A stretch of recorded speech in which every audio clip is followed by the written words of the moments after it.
கன்னிராசி என்பர்களே, கன்னிராசிக்காரர்கள்லாம் ஒரு முக்கியமான விஷயம் தான். இந்த வீடியோ உங்களுக்கு ஒரு மிகப்பெரிய ஒரு கடவுள் சொன்ன பரிசு அப்படின்னு தான் சொல்லணும். இந்த ராசிக்காரங்க இதுவரை உடல் ரீதியான உபாதைகள் நிறையா பட்டிருப்பீங்க. கடந்த ஒரு 3 வருடங்களாக கணக்கு போடும்போது ஒரு 3 நாட்களாவது நீங்கள் ஆஸ்பத்திரியில் இருந்துட்டு தான் வந்திருப்பீங்க. இந்த காலகட்டத்தில் ஒன்றே உங்களுக்காக போயிருப்பீங்க, இல்லை உங்களோட குடும்பத்தினருக்காக யாருக்காக நீங்கள் ஹாஸ்பிட்டல் வரைக்கும் போயிட்டு ஒரு 2 நாள் 3 நாள் தங்கிட்டு வந்திருப்பீங்க. உடல் ரீதியான உபாதைகள் ரொம்ப அதிகமாக இருக்கும். அதுலேயும் கரெக்டாக கழுத்துலேருந்து கால் வரைக்கும் இருக்கக்கூடிய விஷயங்கள் ரொம்பவே அதிகமாக இருந்திருக்கும். இந்த ராசிக்காரை பொறுத்த வரைக்கும் என்ன நோயினே தெரியாமல் நிறைய விஷயத்தில் கஷ்டப்பட்டுருப்பீங்க. ஒரு சிலருக்கு குழந்தை பிறந்ததுக்காகவாது நீங்கள் ஹாஸ்பிட்டலுக்காக போயிட்டு ஒரு 2 நாள் இருந்துட்டுக்காவது வந்திருப்பீங்க.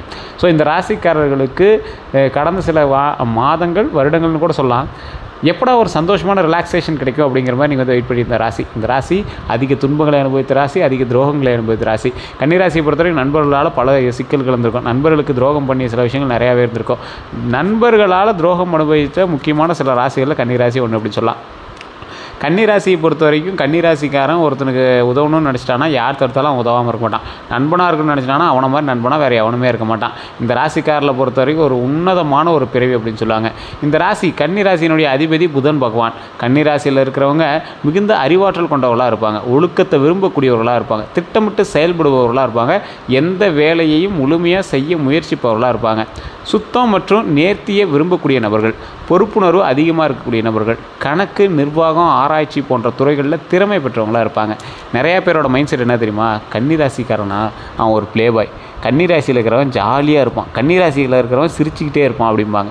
சார், கன்னிராசியில் இருக்கிறவன் உள்ளே இருக்கக்கூடிய உணர்வுகளை வெளியே காட்டாதவன், உள்ளுக்குள்ளே அழுதுகிட்டு இருப்பான். ஒரு வார்த்தை சொன்னால் டக்குன்னு மனசு கலங்கிடும். ஆனால் கண்ணு கலங்கிறது கொஞ்சம் லேட்டாக இருக்கும், அவ்வளோதான். மனசுக்குள்ளேயே எல்லா கஷ்டங்களையும் வச்சு சிரிச்சுக்கிட்டே இருந்த ஒரு ராசியாருன்னா கன்னிராசி தான். சார், ப்ளே பாய்ங்கிறீங்க, அப்போலாம் ஒன்றுமே கிடையாதுங்க. ஆண்களாக இருந்தாலும் சரி, பெண்களாக இருந்தாலும் சரி, கன்னிராசியில் இருக்கிறவங்க ரொம்ப ஒரு மார்க்கமாக இருப்பாங்க அப்படிங்கிற மாதிரிலாம் விளையாட்டாக சொல்லுவாங்க. அதை நான் சீரியஸாக சொல்ல, அப்படி சொல்லக்கூடிய நபர்களுக்கு ஒன்று தான் சொல்கிறேன். இந்த ராசி ஈர்ப்புடைய ராசி, எதிர்பாலினத்தவரை ஈர்க்கக்கூடிய ராசி. காமெடினாலேயோ, அழகுனாலேயோ, பேச்சு திறமையினாலேயோ ஏதோ ஒரு வகையில் எதிர்பாலினத்தவரை ஈஸியாக ஈர்த்துருவீங்க. இந்த ராசியை பொறுத்த வரைக்கும் கஷ்டங்களிலிருந்து வெளிவருவதற்கு அனைத்து வகையான விஷயங்களையும் செய்யக்கூடிய ஒரு அற்புதமான ராசி. ஒரு நபர் யாராவது ஒருத்தர் கஷ்டம்னு உங்ககிட்ட வந்துட்டாங்க அப்படின்னா ரொம்ப ஹெல்ப் பண்ணுவீங்க. உங்களால் உங்களுக்கு நிறைய மன கஷ்டங்கள் தீரும், மன உளைச்சல்கள் தீரும். இந்த ராசிக்காரன் மாதிரி ஒரு நல்லவனும் கிடையாது, இந்த ராசிக்காரன் மாதிரி கோவக்காரனும் கிடையாது, இந்த ராசிக்காரன் மாதிரி கெட்டவனும் கிடையாது. என்ன சார் டபுளாக சொல்கிறீங்க அப்படின்னா, இந்த ராசிக்காரன் எல்லாமாக இருக்கக்கூடியவன். ஒரு விஷயத்தில் கஷ்டமாக இருந்துச்சு அப்படின்னா இவன் டக்குன்னு உதவி பண்ணி அந்த விஷயத்தில் எல்லாத்தையும் சரி பண்ணி கொடுத்துருவான். யாராவது இல்லைன்னு கேட்டால் எங்களுக்கு சாப்பாடு வாங்கி கொடுத்துருவான். யாராவது கோவமாக சண்டை கேட்டால் பைத்தியம் மாதிரி போய் சண்டை போடுவான். சில நேரத்தில் டென்ஷன் ஆகிட்டா அப்படின்னா இவன் மனுஷனானே தெரியாது, அந்தளவுக்கு டென்ஷன் ஆகக்கூடிய அளவுக்கு இருப்பாங்க. ஸோ இந்த மாதிரி நிறைய வகையில் ஒரு கோவக்காரராகவும் திடீர்னு கொஞ்ச நாள் குழந்தையாகவும் மாறக்கூடிய ராசி இந்த கன்னிராசி. கன்னிராசிக்காரங்க எப்போவுமே ஒரு ஹைலைட்டட் பர்சன் சொல்லுவாங்க. கன்னிராசியில் இருக்கிறவங்களாம் அவ்வளோ சீக்கிரம் நிதானமாகவும் ஆக மாட்டான், அவ்வளோ சீக்கிரம் கோபமாகவும் ஃபுல்லாகவும் மாற மாட்டான். அப்படியே லைட் மைண்டட்லேயே இருப்பான், டக்குன்னு மாறுவான். அந்த மாதிரி ராசியாக இருப்பாங்க. இவங்களுக்கு மிகப்பெரிய பலம் என்ன தெரியுமா? நுண்ணறிவு மற்றும் ஒழுங்கு. இவன் ஒழுக்கத்தில் தலை சிறந்தவனாக இருப்பான். நுண்ணறிவு, எந்த விஷயத்தில் எப்படி செய்யணும் அப்படிங்கிறதுல கொஞ்சம் நுண்ணறிவு அதிகமாக இருக்கும். உங்களை பார்த்தா கிறுக்க மாதிரி இருக்குமானுங்க, ஆனால் நீங்கள் யோசிக்கிறத பார்த்தா வேறு லெவலில் யோசிப்பீங்க. அதே போல் பலவீனம் அப்படின்னா அதிகமாக யோசிக்கிறது மற்றும் கவலைப்படுறது. தேவையில்லாத யோசிக்காதீங்க, தேவையில்லாமல் கவலைப்படாதீங்க. அதை ஃபஸ்ட்டு சரி பண்ணிக்கோங்க. கன்னிராசிக்காரர்களுடைய பண்பு நலன்கள் அப்படின்னு பார்க்கும்போது நேர்மையானவங்க, ரொம்ப நேர்மையானவங்க. இப்படி தான் இருக்கணும், இப்படி தான் வாழணும் அப்படின்னு இருக்கக்கூடியவங்க. கரெக்டாக கணக்கு போட்டு வாழக்கூடிய நபர்னு சொல்லுவாங்களா, அந்த மாதிரி ஒரு நபராக இருப்பீங்க. பிறருக்கு உதவ விரும்பக்கூடிய நபர்களாக இருப்பீங்க. குடும்ப பொறுப்புகளை சிறப்பாக ஏற்றுக்கொள்ளக்கூடியவர்களாக இருப்பீங்க. பண விஷயங்களில் கவனமானவங்களாக இருப்பீங்க. தேவையற்ற ஆடம்பரத்தை விரும்ப மாட்டீங்க. இந்த ராசி ஒரு அற்புதமான ராசி. இதுவரை சந்தித்த கஷ்டங்கள் பல கன்னி ராசிக்காரர்களுக்கு கடந்த சில ஆண்டுகளில் ரொம்ப அதிக கஷ்டப்பட்டீங்க. சொல்லில் அடங்கா கஷ்டம், அதை நினச்சி கூட பார்க்க விரும்பலை சார் அப்படிங்கிற மாதிரி இருப்பீங்க. கடின உழைப்புக்கு ஏற்ற பலன் தாமதமாக கிடச்சிருக்கும். அதே போல் ஒரு விஷயம் நீங்கள் செய்கிறீங்க அப்படின்னா தடைப்பட்டு தான் நடந்திருக்கும். அதுக்கு 2 காரணங்கள் நீங்கள் யோசிச்சிருப்பீங்க. ஒன்று, உங்களுக்கு யாராவது ஏதாவது செஞ்சிட்டாங்களா, கந்திஷ்டியா, இல்லை ஜாதகத்திலே அப்படி இருக்குதா அப்படின்னு. இந்த கன்னிராசிக்காரருக்கு ஜாதகத்திலே அப்படி இருக்கிறதுக்கு தான் வாய்ப்புகள் அதிகம். ஸோ ஜாதகத்தை தான் ஃபஸ்ட்டு செக் பண்ணும். உங்களோட லோக்கலில் இருக்கிற ஜோதிடர்கிட்ட கொண்டு போய் கொடுங்க. ஃபஸ்ட்டு பிறந்த தேதி, பிறந்த நேரம், பிறந்த ஊர் சொல்லுங்கள். கரெக்டாக சொல்கிறாங்களான்னு பாருங்கள். இல்லை சார் அது சாட்டிஸ்ஃபை ஆகலை அப்படின்னா கீழே ஒரு நம்பர் கொடுத்துருங்க, அந்த நம்பருக்கு ஃபோன் பண்ணுங்கள். சார் உங்களோட பிறந்த தேதி, பிறந்த நேரம், பிறந்த ஊர் மட்டும் சொல்லுங்கள். A to Z கம்ப்ளீட்டாக சொல்லிடுவாங்க. இது ஒரு விவிஐபி ஜோதிடர் தான், அதுவும் தெளிவாக சொல்லிடுறேன். நீங்கள் அப்பாயின்மெண்ட் பேசிஸில் மட்டும் தான் ஜோதிடம் பார்க்க முடியும். வெயிட் பண்ணி தான் பார்த்தாகணும், வேறு வழி இல்லை. அப்படி ஐடியா இருக்கிறவங்க மட்டும் பண்ணுங்கள். இது நீங்கள் விளம்பரமாக எடுத்துட்டாலும் சரி, ப்ரமோஷனாக எடுத்துட்டாலும் சரி. அதே போல் இன்னொரு விஷயம் சொல்கிறேன். இந்த கன்னிராசிக்காரர்கள் பட்ட கஷ்டங்கள் அப்படின்னு சொன்னோம்ல, கடின உழைப்புக்கேற்ற பலன் தாமதமாக கிடைச்சதுன்னு சொன்னோம்ல, எந்தெந்த விஷயத்தில் 1 2 இல்லை, எல்லா விஷயத்துலையும். இன்னொன்று பெரிய விஷயத்தில் மாட்டினீங்க அப்படின்னா பண நெருக்கடிங்க. எல்லாருக்கும் பண நெருக்கடி இருக்கிறது தான். ஆனால் அந்த கன்னிராசிக்காரனுக்கு கொஞ்சம் ஹைலைட்டடாகவே இருக்கும். வருமானம் வரும், ஆனால் செலவாயிருக்கும். சில மாதங்கள் வருமானமே வராமல் அப்படியே மாறி மாறி நின்று இருக்கும். வேலையில் மாற்றங்கள் ஏற்பட்டிருக்கும். மன அழுத்தம் அதிகமாக இருக்கும். உடல்நல கவலைகள் உருவாயிருக்கும். குடும்ப பொறுப்புகள் அதிகரிக்கிறதுக்கான வாய்ப்புகள் கொஞ்சம் அதிகமாகவே இருந்திருக்கும். இந்த மாதிரி விஷயங்கள் எல்லாமே சந்திச்சிருப்பீங்க. 2026 தமிழ் புத்தாண்டு முதல் என்ன நல்லது நடந்திருக்கும் அப்படின்னா, 2026 தமிழ் புத்தாண்டுக்கு பிறகு புதிய வேலை வாய்ப்பு உண்டாயிருக்கும். தொழிலில் முன்னேற்றம் உண்டாயிருக்கும். வருமான உயர்வு ஏற்பட்டிருக்கும். குடும்பத்தில் அமைதி ஏற்பட்டிருக்கும். குடும்ப அமைதி அப்படின்னாவே உங்களால் தான் குடும்ப அமைதி, குடும்பத்தில் இருக்கக்கூடிய எல்லா விஷயத்துக்கும் காரணமும் நீங்கள் தான். வெளிநாட்டு தொடர்புகள் உங்களுக்கு சாதகமான விஷயமா இருக்கும். சொத்து சம்மந்தப்பட்ட நல்ல செய்திகள் உண்டாயிருக்குங்க. அதே போல் இந்த மாதிரி விஷயங்களுக்கு நடக்கிறதுக்கான வாய்ப்புகள் கொஞ்சம் அதிகமாகவே இருந்திருக்கும். குரு பயிற்சி பலன் அப்படின்னு பார்க்கும்போது, குரு பயிற்சி கன்னிராசிக்காரர்களுக்கு தொழில் வளர்ச்சியை உண்டாக்கி கொடுத்துருக்கும். பண வரவை உண்டாக்கி கொடுத்துருக்கும். குடும்ப நன்மைகளை உண்டாக்கி கொடுத்துருக்கும். குழந்தை பாக்கியத்தை உண்டாக்கி கொடுத்துருக்கும். கல்வி வெற்றியை உண்டாக்கி கொடுத்துருக்கும். சமூக மரியாதையை உண்டாக்கி கொடுத்துருக்கும். இந்த மாதிரி பலன்களை தரக்கூடிய கருத்துக்கள் எல்லாமே உங்களுக்கு கிடைச்சிருக்கும். இந்த ராசிக்காரர்களுக்கு இந்த மாதிரி மரியாதையெல்லாம் ரொம்ப நாளாக நீங்கள் எதிர்பார்த்து காத்துட்டு இருந்த ஒன்று. ஏன்னா இது வரைக்கும் நடந்த எல்லாம் அவமானமும் தேவையில்லாமல் பக்கத்து வீடு, பக்கத்து தெரு, பக்கத்து ஊர், பக்கத்து கிளாஸு, பக்கத்தில் இருக்கக்கூடிய நண்பர்கிட்ட கூட நீங்கள் சண்டை போட்டுவிட்டு தான் நீங்கள். யாருனே தெரியாத இடத்துல ரோட்டில் போகும்போது ஒருத்தர் கூப்பிட்டு அவங்கள சண்டை போட்டு போவான். குறிப்பிட்ட டைமில் சிறைவாசம் கூட போயிட்டு வந்திருப்பீங்க. ஒருத்தர் 2 பேரில் கேஸு, இந்த மாதிரி ஏதோ ஒரு கோர்ட்டு, அந்த மாதிரி ஏறின விஷயங்கள் கூட உங்களுக்கு இருந்திருக்கலாம்.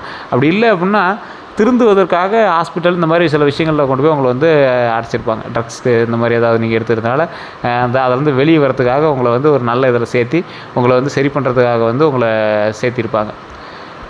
மது பழக்கத்துலேருந்து வெளியே வரத்துக்கோ இல்லை இந்த மாதிரி விஷயங்கள்லாம் அந்த கன்னிராசிக்காரர்கள் ஈடுபட்டு அந்த பழக்கத்துலேருந்து வெளியே வரத்துக்காக இது பண்ணியிருப்பாங்க. கன்னிராசிக்காரர்களுக்கே உண்டான சில சுபாவங்கள் இருக்குது, சில மேனரிசம் இருக்குது. நகத்தை கடிச்சிட்டே இருக்கிறது, ஏதோ ஒன்று ஒரு சிம்டம்ஸ் மாதிரி ஏதோ ஒன்று பண்ணிகிட்டே இருக்கிறது, கண்ணை சிம்டம் ஏதோ ஒன்று ஒரு சிம்டம்ஸ் இவர் இப்படி பண்ணுவாருங்க அப்படிங்கிற மாதிரி முடி கோதிகிட்டே இருக்கிறது, அந்த மாதிரி ஏதோ ஒன்று வந்து உங்களுக்கு ஈஸியாக சொல்லிடலாம். குரு பயிற்சியில் செய்ய வேண்டிய சில விஷயங்கள்னு பார்த்தா வியாழக்கிழமை தட்சிணாமூர்த்தி வழிபாடு. தடைகளை நிவர்த்தி செய்வதற்கு தட்சிணாமூர்த்தி வழிபாடை தவிர வேறு ஒன்றுமே கிடையாது. அதுதான் மெயின். மஞ்சள் ஆடை தானம் பண்ணுங்கள், ரொம்ப நல்லது. ஏழை மாணவர்களுக்கு கல்வி உதவி. விநாயகர் மற்றும் குரு வழிபாடு. குரு பயிற்சியில் குரு வழிபாடு பண்ணு சார், நல்லது தான். விநாயகர் வழிபாடு சேர்த்து பண்ணிங்கன்னா இன்னும் சூப்பர். அதே மாதிரி குரு காயத்ரி ஜபம் பண்ணால் ரொம்ப நல்லது. இந்த டைமில் நீங்கள் என்ன செய்யக்கூடாதுன்னு தெரியுமா? பெரியவர்களை மதிக்காமல் பேசுகிறது. தயவு செய்து பெரியவங்ககிட்ட கொஞ்சம் மதித்து நிதானமாக இருங்க. தேவையற்ற வாக்குவாதத்தை தவிர்த்துக்கோங்க. அவசர முதலீடுகள் இருக்கவே கூடாது. இந்த டைமில் அவசர முதலீடு பண்ணவே பண்ணாதீங்க. நண்பர்களுக்காக கடன் வாங்குறத தயவு செஞ்சு குறைச்சிக்கோங்க. கோபத்தில் முடிவெடுக்கிறத தயவு செஞ்சு தடுத்துக்கோங்க. கோபத்தில் முடிவெடுக்காதீங்க. செய்வினை சூனியம் போன்ற பழிக்குமா அப்படின்னு கேட்டால் பாரம்பரிய நம்பிக்கைகளில் இது குறித்த கருத்துக்கள் வந்து என்ன அப்படின்னா, மன உறுதி உண்டாகுது, தன்னம்பிக்கை உண்டாகுது, இறை நம்பிக்கை உண்டாகுது, நல்ல செயல்கள் வந்து உண்டாகுதுங்க. இவையே உண்மையான பாதுகாப்பு மற்றும் ஆன்மீக அறிஞர்கள் கூறக்கூடிய ஒரு விஷயமா இருக்குது.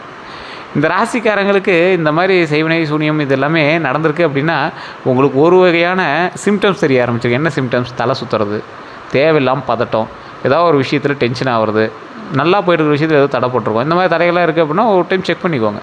உங்களுடைய பிறந்த தேதி பிறந்த நேரம் கொடுத்து ஜாதகம் பார்த்தீங்க அப்படின்னா உங்களுக்கு இந்த டைமில் இப்படி ஆகிருக்குமா இல்லையான்னு கண்டுபிடிச்சி சொல்லிடுவாங்க. அதே போல் அப்பப்போ குலதெய்வ கோயிலுக்கு போயிட்டு வாங்க.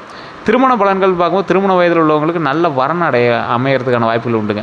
தடைப்பட்ட திருமண பேச்சுகள் முன்னேற்றத்தை கொடுக்கும். குடும்ப ஒப்புதல் கிடைக்குங்க. இப்போ இதை லவ் பண்ணி உங்களுக்கு வந்து தடையாக இருக்குது அப்படின்னா அதெல்லாம் சரியான விஷயத்தினால உங்களுக்கு வந்து மறுபடியும் மேட்ச் ஆகும். அப்படி இருக்குது சார், என்ன பண்ணுறதுன்னு தெரில அப்படிங்கிறீங்க, திருச்செங்கோடு அர்த்தநாரீஸ்வரர் கோயிலுக்கு போய் வழிபட்டுவாங்க. நாமக்கல் மாவட்டத்தில் இருக்குது, உங்களுக்கு தெரியும்னு நினைக்கிறேன். முன்னாடியே சொன்னது தான். அதாவது வெள்ளை தசபாசனத்தால் செய்யப்பட்ட சிலை, குடும்ப சமேதர்களாக மேலே இருப்பாங்க. அர்த்தநாரீஸ்வரர் சிவனும் பார்வதி ஒட்டுக்காக இருப்பாங்க, ஒரே சிலையில் இருப்பாங்க. அதே மாதிரி செங்குட்டு வேலவன், அப்புறம் உச்சி பிள்ளையார் கோயில் எல்லாமே ஒரே மலை மேலே இருக்கும். 120 படிக்கட்டுகள் இருக்குது. ஆனால் நீங்கள் பஸ்லேயும் மேலே போய்க்கலாம், வண்டி வாகனமும் மேலே போவோம். படிக்கட்டில் ஏறி போனீங்க அப்படின்னா 60 அடி பாம்பு சிலையை நீங்கள் வந்து வழிபடலாம். ஸோ இந்த மாதிரி பல விஷயங்கள் வந்து மர்மமான பல தகவல்களும் இருக்கக்கூடிய வரலாற்று சிறப்புமிக்க ஸ்தலம். திருமணமானவர்களுக்கு, திருமணம் ஆகக்கூடியவர்களுக்கு, திருமணம் தடைப்பட்டு இருக்கிறவங்களாம் அந்த கோயில் போனீங்கன்னா ரொம்ப நல்லது. எல்லாமே சரி வரும், எல்லாமே சரியாயிடும். அந்த மாதிரி ஒரு அற்புதமான கோயில். திருமணம் மாணவர்களுக்கு ஒற்றுமை அதிகரிக்கக்கூடிய ஒரு காலகட்டம். இந்த காலகட்டம் குடும்பத்தில் மகிழ்ச்சி பெருகும்.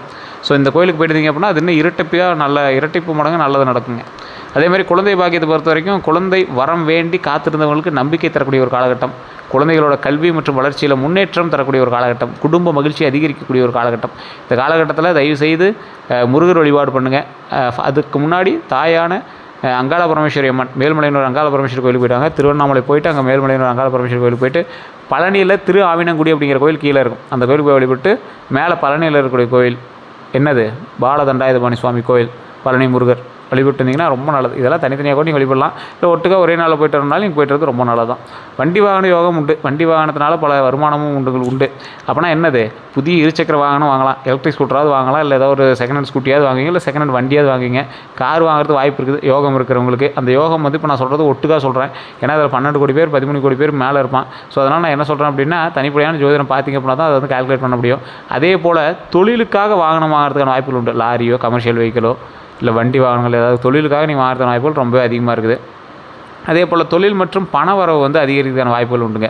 பதவி உயர்வு, சம்பள உயர்வு, புதிய பொறுப்புகள் உண்டாகுது.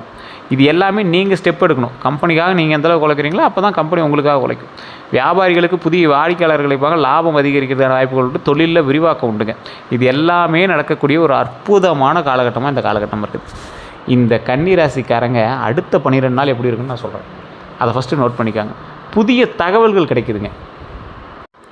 புதிய தகவல்கள் அந்த அடுத்த 12 நாள் ஃபஸ்ட் நாள். 2வது நாள் பண வரவு உண்டு, குடும்ப மகிழ்ச்சி உண்டு, நண்பர்கள் உதவி உண்டு, தொழிலில் முன்னேற்றம் உண்டு, பயண வாய்ப்பு உண்டு, நல்ல செய்தி வருது, மன அமைதி உண்டாகுது, பழைய பிரச்சனைகளுக்கு தீர்வு உண்டாகுது, புதிய தொடர்புகள் கிடைக்குது, மரியாதை அதிகரிக்குது, மகிழ்ச்சியான நிறைவு கொடுக்குது.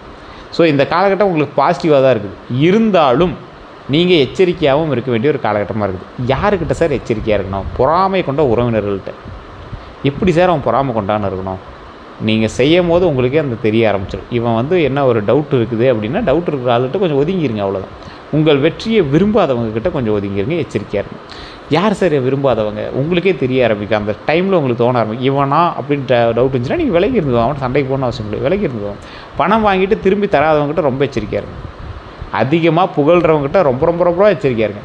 அதே போல் கந்திஷ்டி பொறுத்தவரைக்கும் கன்னிராசிகர்களுக்கு வேலை முன்னேற்றம் ஏற்பட்டுச்சு அப்படின்னா அந்த விஷயங்கள் நடக்கும். கந்திஷ்டி, பண வரவு, குழந்தைகள், புதிய வீடு மற்றும் வாகனம்லாம் வாங்கினீங்கன்னா அந்த கந்திஷ்டி, இந்த மாதிரி கந்திஷ்டி ஏற்படுத்துகிற வாய்ப்புகள் கொஞ்சம் அதிகமாகவே இருக்குது. இந்த இடத்துல நீங்கள் என்ன பண்ணணும் அப்படின்னா, குலதெய்வ வழிபாடு ஃபஸ்ட்டு. குலதெய்வ வழிபாடு பண்ணிவிட்டு நீங்கள் வணங்க வேண்டிய சில தெய்வங்கள் நான் சொல்கிறேன், கேட்டுக்கோங்க. இது நீங்கள் எந்த கோயிலுக்கு போனாலும் இந்த தெய்வங்களை பார்க்கலாம். ஒரு சில கோயில்களில் துர்க்கை அம்மன் ஃபஸ்ட்டு. எந்த கோயிலுக்கு போனீங்க அப்படின்னா சுற்றி வரும்போது துர்க்கை அம்மன் வழிபாடு பண்ணலாம். காளியம்மன் கண்டிப்பாக வழிபட்டிங்கன்னா ரொம்ப நல்லது. ஆஞ்சநேயர் வழிபாடு, கஷ்டங்களை தீர்ப்பதற்கு ஆஞ்சநேயர் வழிபாடு ரொம்ப உறுதுணையாக இருப்பார். முருகர் வழிபாடு, இந்த தெய்வங்கள் எல்லாமே நீங்கள் எங்கே போனீங்க அப்படின்னாலும் ஈஸியாக வழிபடலாம். அந்த இடத்துல வழிபட்டுவாங்க. இன்னும் மீறி கந்திஷ்டி இருக்குது சார், அதனால தான் கொஞ்சம் தடைப்படுறது நல்லாவே தெரியுது சார் அப்படின்னா, உங்களுடைய ஜாதகத்தை செக் பண்ணிட்டு அதுக்கு தகுந்த மாதிரி சில விஷயங்களை வாங்கி வச்சிங்க அப்படின்னா அதுக்கு தகுந்த மாதிரி சரியாயிடுங்க. வணங்க வேண்டிய தெய்வங்கள்னு பார்த்தீங்கன்னா விநாயகர், புதன் பகவான், தட்சிணாமூர்த்தி, முருகபெருமான், மகாவிஷ்ணு. என்ன சார் எல்லா தெய்வத்தையும் சொல்லிட்டீங்க? விநாயகர் உங்களுடைய தடைகளை நிவர்த்தி பண்ணுவார். புதன் பகவான் உங்களுக்கு இருக்கக்கூடிய பிரச்சனைகளை சரி செய்வார். தட்சிணாமூர்த்தி தடைகளை நிவர்த்தி செய்து தடைகள் வராமல் காத்தருவார். முருகபெருமான் அன்றாட வாழ்க்கையில் உங்களுக்கான குடும்ப ரீதியான விஷயங்களுக்கும் மன ரீதியான விஷயங்களுக்கும் உறுதுணையாக இருப்பார். மகாவிஷ்ணு பண ரீதியான விஷயத்துக்கும் அதே மாதிரி பல ரீதியான விஷயத்துக்கும் இவர் வந்து உறுதுணையாக இருப்பார். இந்த மாதிரி வழிபாடு உங்களுக்கு ரொம்ப சிறப்புமிக்கதாக இருக்கும். கண்டிப்பாக ட்ரை பண்ணுங்கள். எந்த நிற ஆடை நல்லது அப்படின்னா, அதிர்ஷ்ட நிறங்கள் பார்க்கும்போது பச்சை, இளம் பச்சை, வெள்ளை, மஞ்சள், இது எல்லாமே ரொம்ப நல்லது. பச்சை கலரில் எப்படி சார் ட்ரெஸ்ஸு போட்டு போகிறது அப்படின்னா, ஒரு கர்ச்சீஃபாவது கையில் வச்சுக்கலாம், தப்பே கிடையாது. சின்ன துண்டு ஒரு கர்ச்சீஃப் இருக்கிறது வச்சுருந்தால் ரொம்ப நல்லது. எந்த ஆடையை தானம் செய்கிறது ரொம்ப நல்லது? மாணவர்களுக்கு சீருடை வந்து தானம் பண்ணால் ரொம்ப நல்லது. மாணவர்களுக்கு சீருடை வாங்கி கொடுங்க. இப்போ ஸ்கூல் டைம்லாம் வாங்கி கொடுத்தீங்கன்னா ரொம்ப நல்லது. பச்சை நிற ஆடை வாங்குறது ரொம்ப நல்லது, வாங்கி கொடுக்கறது நல்லது. வெள்ளை வேஷ்டி வாங்கி கொடுக்குறது ரொம்ப நல்லது. ஏழைகளுக்கு துணி தானம் பண்ணுறது ரொம்ப ரொம்ப ரொம்ப நல்லது. எந்த ரத்தினம் நல்லது அப்படின்னா மரகதம். கன்னிராசி பொறுத்த வரைக்கும் மரகதம் தான் ரொம்ப நல்லது. மரகத பச்சைன்னு சொல்லுவாங்க, மரகதம் வச்சிங்கன்னா ரொம்ப நல்லது. பேரிடோட் பச்சை ஜெட் அப்படின்னு சொல்லுவாங்க, அதெல்லாம் வச்சிங்கன்னா ரொம்ப நல்லது. பொதுவாக பரிந்துரைக்கப்படுறது இது. ஆனால் எதுக்கும் உங்களுடைய முழு ஜாதகத்தை செக் பண்ணிட்டு நீங்கள் போட்டிங்க அப்படின்னா இன்னும் ஒரு பாசிட்டிவாக உங்களுக்கு இருக்கும். நிறைய பேர் தெரியாமல் யூடியூப் பார்த்து போடுறதெல்லாம் உண்டுங்க. ஜாதகத்தை செக் பண்ணணும். யூடியூபோட சொல்கிறது வந்து பொதுவான விஷயங்கள். இப்போ நானே சொல்கிறேன் அப்படின்னா அது பொதுவான விஷயங்கள். எல்லாருக்கும் இது பொருந்துமான 60% தான் உங்களுக்கு பொருந்திருக்கும். நான் சொன்னதெல்லாம் உண்மையாலுமே பொருந்தா இல்லையான்னு மறக்காம கமெண்ட் செக்ஷனில் பார்த்துடுங்க. அதே மாதிரி செல்ல வேண்டிய கோயில்கள் பார்க்கும்போது திருச்செந்தூர் முருகர் கோயில், பழனி முருகர் கோவில். திருச்செந்தூர், பழனி இது ரெண்டு எதுக்கு சார்? திருச்செந்தூர் போனீங்கன்னா தொழில் ரீதியான விஷயங்கள் சரியாகும். பழனிக்கு போயிட்டு இருந்தீங்கன்னா குடும்ப ரீதியான விஷயங்கள் சரியாகும், அவ்வளோதான். திருவண்ணாமலை போயிட்டு இருந்தீங்கன்னா உங்களுடைய குடும்ப ரீதியான விஷயங்கள் இருக்கக்கூடிய சிக்கல்கள் நீங்கும், தொழிலில் முன்னேற்றம் ஏற்படும். திருவண்ணாமலை அருணாச்சலேஸ்வரர் கோயிலுக்கு போய்ட்டு அருணாச்சலேஸ்வரர் கோயிலுக்கு போய்ட்டாங்க, ரொம்ப நல்லது. காஞ்சி காமாட்சி அம்மன் கோயில் குடும்ப விருத்திக்கு மிகப்பெரிய ஒரு ஸ்தலம். திருப்பதி வெங்கடேஸ்வர பெருமாள் கோயில் குடும்ப விருத்தி மற்றும் தொழில் ரீதியான விஷயங்களுக்கு மிகப்பெரிய நன்மையை தரக்கூடிய ஒரு ஆலயம். நீங்கள் போயிட்டு இருந்தீங்க அப்படின்னா ரொம்ப ஒரு அற்புதமான ஒரு ஸ்தலம். அதே போல் கன்னிராசிக்காரர்களுக்கு மறந்துடக்கூடிய திறமைகள்னு பார்த்தீங்கன்னா, சிறந்த நிர்வாகிகள், நல்ல ஆசிரியர்கள், மருத்துவத்துறையில் திறமையானவங்களாக இருப்பீங்க. கணக்கு மற்றும் நிதி நிர்வாகம் செய்கிறதுல ஒரு ஆராய்ச்சி திறன் கொண்டவராக இருப்பீங்க. அதிர்ஷ்ட எண்கள்னு பார்க்கும்போது 5, 14, 23, 32. அதிர்ஷ்ட நாட்கள்னு பார்க்கும்போது புதன், வியாழன், வெள்ளி. இந்த நாட்களில் மிகப்பெரிய நன்மைகள் நடக்கிறதான வாய்ப்புகள் இருக்குது. இந்த நாட்களை எடுத்து பண்ணிங்க அப்படின்னாலும் கொஞ்சம் பாசிட்டிவாகவே இருக்கும். அதிர்ஷ்ட மலர்னா மல்லிகை, முல்லை, வெள்ளை தாமரை. இது எல்லாமே உங்களுக்கு ஒரு அற்புதமான ஒரு விஷயமாக தான் இருக்குதுங்க. சரி சார், கன்னி ராசிக்கு ஏதாவது ஒரு பாயிண்ட்டாக சொல்லுங்கள், ப்ளஸ் பாயிண்ட்டாக ஏதாவது சொல்லுங்கள் சார், என்ன தான் நடக்கும் அப்படின்னா 2026 பரவாயில்ல தான், தமிழ் புத்தாண்டு நல்லா தான் இருக்குது, குரு பயிற்சியுமே ஓரளவுக்கு பரவாயில்லையாக தான் இருக்குது. ரொம்பலாம் ஒன்றும் உங்களுக்கு மட்டம் தட்டுற மாதிரி கிடையாது. இருந்தாலும் உங்களுக்கு ஒரு மாதிரி தான் இருக்குது அப்படின்னா ஜாதகத்தை தான் செக் பண்ணணும். அது நீங்கள் தனிப்பட்ட ஜாதகத்தை ஃபஸ்ட்டு செக் பண்ணிட்டு தான் நீங்கள் பார்க்கணும். அதுக்கு நம்பர் கீழே கொடுத்துருக்கு, வேணால் ஃபோன் பண்ணி பேசி தெரிஞ்சுக்கோங்க. 2026 கன்னிராசிக்காரர்களுக்கு தொழிலில் வளர்ச்சி உண்டு, பண வரவு அதிகரிப்பு உண்டு, திருமண யோகம் உண்டு, குழந்தை பாக்கியம் உண்டு, வீடு மற்றும் வாகன யோகம் உண்டு, ஆன்மீகத்தில் முன்னேற்றம் உண்டு. இந்த மாதிரி பல நல்ல வாய்ப்புகளும் வழங்கக்கூடிய ஆண்டாக அமையறதுக்கான வாய்ப்புகள் இந்த காலகட்டத்தில் ரொம்பவே அதிகமாக இருக்குது. ஸோ இது எல்லாமே இன்னும் ஒரு 4-5 மாதத்தில் இன்னும் பெருசாகும், நல்லது நடக்கும். திட்டமிட்டு செயல்படும் கன்னிராசிக்காரர்களுக்கு இந்த ஆண்டுலாம் தங்களுடைய நீண்ட நாள் இலக்குகளை அடைவதற்கான பல முக்கிய வாய்ப்புகளை பெறக்கூடிய காலமாக இது அமையுது அப்படிங்கிறது ஜோதிட மரபுப்படி சொல்லப்படுது. வேறு ஏதாவது அதில் சந்தேகங்கள் இருக்குது அப்படிங்கிற பட்சத்தில் மறக்காம கமெண்ட் செக்ஷனில் பதிவிடுங்க. நிறைய பேருக்கு நான் சொன்னது உண்மையா இல்லை உங்களுக்கு பர்ஃபெக்டாக இருக்கா அப்படின்னு மறக்காம கமெண்ட் செக்ஷனில் பதிவிடுங்க. நான் சொன்னது 100% உண்மையாக இருந்தால் நீங்கள் சொல்லுங்கள். அதே போல் இதுவரை நம்ம சேனலை ஃபாலோ பண்ணாமல் இருந்தீங்கன்னா ஃபாலோ பண்ணிக்கோங்க, சப்ஸ்கிரைப் பண்ணி பதில் பெல் பட்டன் ப்ரெஸ் பண்ணி அதில் ஆல் அப்படின்னு கிளிக் பண்ணிக்கோங்க. உங்களோட நண்பர்களுக்கு கண்டிப்பாக இதை பகிருங்க, அப்போ தான் எங்களுக்கு தெரியும். ஆமாம் சார், நீங்கள் சொன்னது சரி தான், இந்த ராசிக்காரர் இப்படி தான் இருக்காங்க அப்படிங்கிறது எங்களுக்கு தெரியும். எல்லோருக்கும் நன்றி நண்பர்களே. அடுத்த 12 நாட்களில் உங்களுக்கு அடுத்தடுத்த விஷயங்கள் எல்லாமே அப்டேட் பண்ணியிருக்கோம். ஃபாலோ பண்ணி வச்சுக்கோங்க. நன்றி.